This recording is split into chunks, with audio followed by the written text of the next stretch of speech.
Aujourd'hui, CAPS TV est à Yverdon pour la journée de la Fédération des sapeurs-pompiers. Nous allons faire un tour sur le site. Restez avec nous, ça va être passionnant. Pour commencer, nous allons voir une entrevue avec Rémi Jacquier, président du comité d'organisation de la fête. Monsieur Jacquier, dites-nous combien de temps vous a-t-il fallu pour organiser cette fête? Alors, tout d'abord, bienvenue à Yverdon-les-Bains. On est très heureux d'accueillir tous ces pompiers vaudois. On s'est mis à l'œuvre vraiment le lendemain du dernier événement qui a eu lieu à la Vallée de Joux. Donc ça fait une année qu'on est à l'œuvre. Une journée telle que celle-ci, quels sont les points forts? Alors tout d'abord, évidemment, il y a l'accueil de tous ces groupes, de ces quelques 70 équipes qui s'installent sur le site dans les diverses disciplines. Et la fin des concours aura lieu vers 16 h. Et ensuite, alors un autre événement très important, c'est le grand cortège qui quittera le centre-ville. Et puis, pour une manifestation comme celle-ci, combien de pompiers sont engagés? Alors, on a 500 pompiers et pompières qui sont inscrits. Vous avez parlé du cortège. Vous savez combien de véhicules il y aura, plus ou moins? Oui, alors il y a une cinquantaine de groupes. Et il y a des vieux véhicules. On a même nos amis valaisans qui sont venus avec un très vieux véhicule. Je vous remercie. On va aller essayer de faire des belles images sur le site. La météo est avec nous. Oui, la météo est avec nous. Sans attendre, nous passons à un nouveau lieu sur la place de l'Hippodrome pour vous faire découvrir les quelques démonstrations qui s'y trouvent. Bonjour Monsieur Léchaud, nous sommes ici devant cette magnifique grue. Est-ce que vous pouvez nous expliquer ce qu'il va se passer? Alors ici on fait plusieurs démonstrations justement de la grue pour tout ce qui est levage de charge. On aura une démonstration sur les accidents de fouilles, quand les fouilles se referment accidentellement sur les ouvriers. Et pour tout ce qui est ce qu'on appelle le sauvetage des blêments, on a des dalles ici derrière où on va simuler une victime qui serait coincée dessous et qu'il faut aller récupérer. D'accord, on va filmer tout ça et on se réjouit de découvrir ça. Merci bien. Je vous remercie. Bonne journée madame.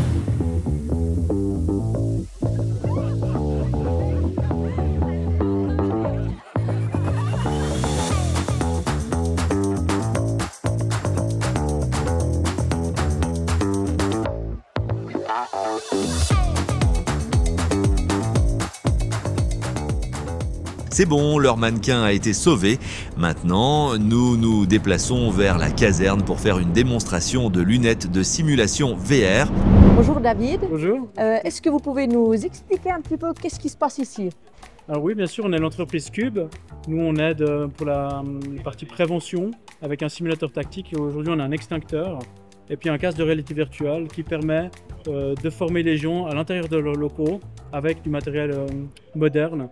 Il n'y a plus besoin d'utiliser un vrai extincteur pour s'entraîner. D'accord. Je crois que vous allez aussi dans les entreprises, c'est ça? Oui, c'est juste, on va dans les entreprises, les administrations, les écoles, et puis là, on forme les gens directement dans l'endroit où ils travaillent avec ce matériel.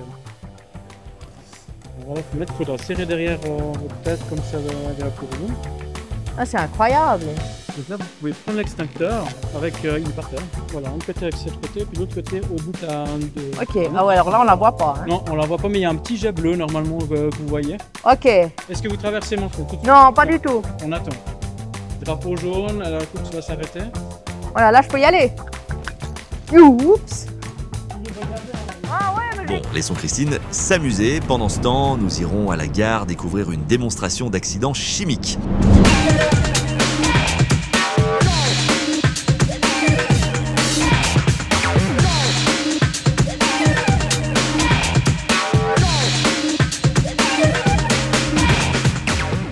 Bonjour Ludovic. Bonjour. Est-ce que vous pouvez nous expliquer qu'est-ce qui va se passer ici, sur cette place, comme exercice? Ici, on se trouve sur la partie concours ABC. Donc ABC, ça signifie atomique, biologique et chimique.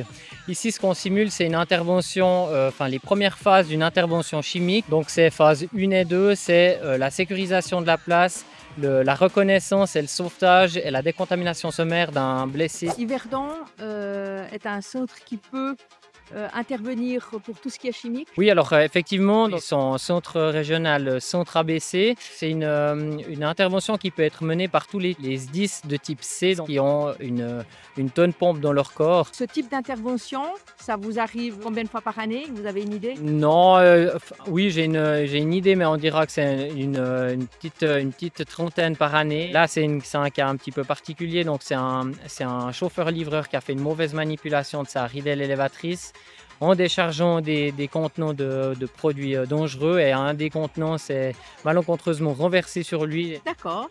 Eh ben, on se réjouit de pouvoir voir tout ça. Nous arrivons déjà à la fin de cette journée, mais avant de conclure, il nous reste 2 interviews à voir. Le premier, Eric Stoffer, président du SDIS. Monsieur Eric Stoffer, j'aimerais vous demander déjà le SDIS. Combien de communes font partie?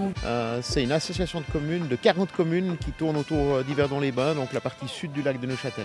Oui, ce sont essentiellement des bénévoles. Alors ce sont des volontaires, parce que les gens sont indemnisés par rapport aux heures qu'ils font, mal payés, mais ils sont indemnisés. Vous avez combien de volontaires alors? On a 230 volontaires. Et puis pour pouvoir être volontaire, il y a une petite formation à avoir. Tout d'abord, il y a un test de sélection. Donc le recrutement, il est cotonal, même intercotonal avec les cantons latins. Donc une fois par année, le premier jeudi du mois de novembre, il y a des séances d'information. Si la personne est intéressée, elle est convoquée chez nous pour un test de sélection.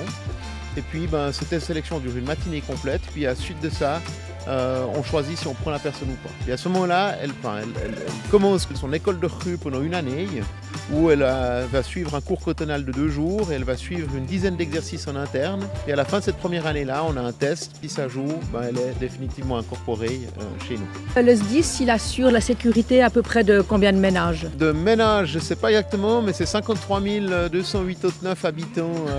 Et vous avez une flotte de combien de véhicules? 36 véhicules, un peu plus d'une cinquantaine de remorques, un bateau. Et vous êtes toujours en recherche de nouvelles personnes? Aujourd'hui, on a des bons effectifs, on touche du bois. La question, c'est pas tellement d'avoir un nombre de personnes, mais d'avoir des gens qui sont aussi disponibles. En particulier la journée en semaine. Au niveau investissement temps, pour ces personnes, c'est combien de temps? Tout dépend dans quelle caserne vous êtes incorporé. Il faut compter de toute manière pour un sapeur de base, il faut compter une centaine d'heures par année. Je vous remercie et puis je vous souhaite une toute belle journée. Merci à vous. Pour finir, nous allons à l'intérieur pour discuter avec la trésorière de la manifestation. Nous sommes actuellement avec Valérie Yagui, la trésorière de cette fête. Valérie, est-ce que tu peux te présenter? Alors, Valérie Yagui, effectivement trésorière de la manifestation. Ton rôle exactement pour cette manifestation? Alors, ça a été au début établir le budget. Après l'établissement du budget, c'est un peu plus calme pour moi. Et après, c'est maintenant toute la manifestation, gérer l'argent, les liquider qui est assez, notamment avec les consignes. Et puis après, ce sera le compte final et puis voir si on a fait une perte ou un bénéfice. Et, pour une telle manifestation, les budgets, qu'est-ce que vous faites pour en avoir? Vous avez des sponsorings, comment ça se passe? Oui, alors c'est beaucoup du sponsoring. Bon, il faut dire que les équipes qui participent payent un dû. C'est un livret de fête, en fait. Il y a quand même des entrées fixes qui arrivent, mais la principale source, c'est vraiment le sponsoring. Vous mesurez le résultat financier à la fin de cette fête? Tout à fait, à la fin de la fête, en fonction soit une perte, ce qu'on n'espère pas, soit un bénéfice qu'on souhaite avec le beau temps qu'il fait. Oui. En tout cas, c'est chose faite. Merci Valérie.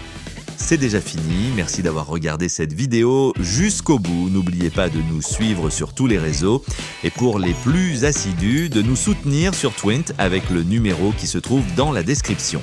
Salut!